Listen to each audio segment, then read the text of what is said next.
So, how to spot out a scam. Today I figured this one out and thankfully didn't get burned. But I was receiving text messages about vehicle wrap on my car and they pay me $2,000 a month. I said, that sounds pretty good. So I wouldn't mind having vehicle wrap on my car for 3 months and they pay me $2,000 a month. It was for a 5-hour energy drink. Not the little shot, but a actual drink. So I don't know if this is really coming out or not. But I thought, what the heck? So today the check came and it came with instructions to text. Now everything's been handled through text. So that's a red flag right there. If you don't speak to someone and you don't get a contract in advance, it doesn't sound right. Now, another, one that you can spot is when they talk about a payment processing. You get those all the time on your email where they want you to process payments. It's not really a process of payments. They just want someone they can send a fake check to that is dumb enough to cash it and send them money before it's actually cleared your account. So that's pretty much what happened today. They wanted me to go and specifically deposit in my ATM, and they sent me $2,550. And they wanted me to cash out $2,000 to send to the installer. What? Send to an installer? Doesn't the installer need to come and install it? So they said, oh, he needs to be able to make the materials to install it.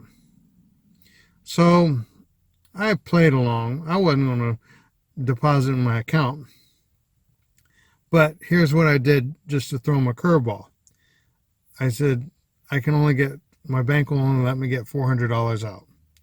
Now, they wanted $2,000, and I told them I could only get $400 out. I said, what do you want me to do? I put in the text. So they said, okay, can you go to somewhere that has Bitcoin store? And I was like, no, what's that?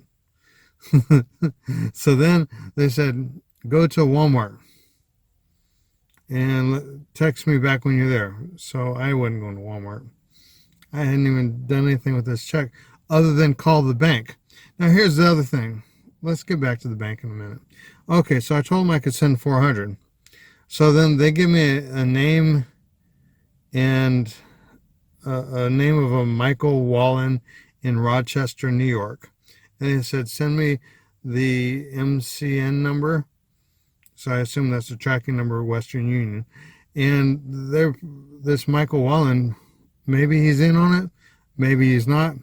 But with that MCN number, they could probably just get access to that money and send it to their own account. So I don't know if that's how Western Union works.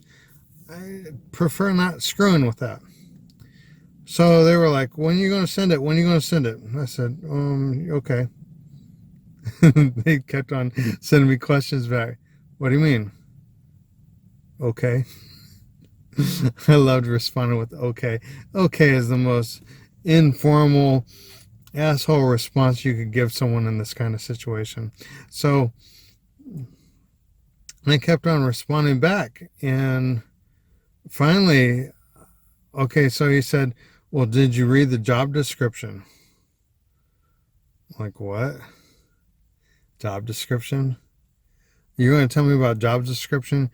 You send me a check with a piece of paper to text someone about it. Seriously, a job description? What are you talking about? There was no contract. There was no information. It was just a check with my name on it. Okay, so now let's talk about the bank.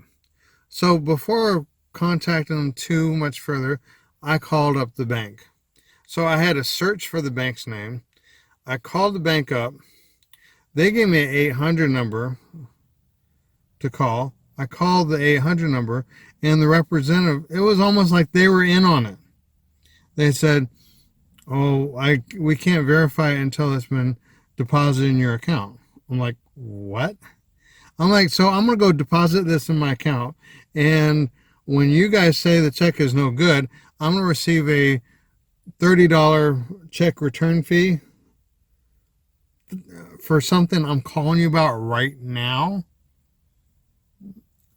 I said, this ain't right. Could you verify the person's name? I'm like, what good is that? You're telling me that this check isn't going to be able to be verified until I deposit it? Again, you sound like you're in on the money laundering. I said, I don't understand. Why don't I just contact OFAC about it? Okay, so the next step was I did attempt to contact OFAC. I eventually got in touch with someone with the postmaster, and they said that because this was a fraud involving mail and checks and all that, that they would have to send me out a form or I would complete it online. I'm like, I want to send you pictures of everything. I want to, shoot, I was hoping to get a reward. But hopefully enough people like this video.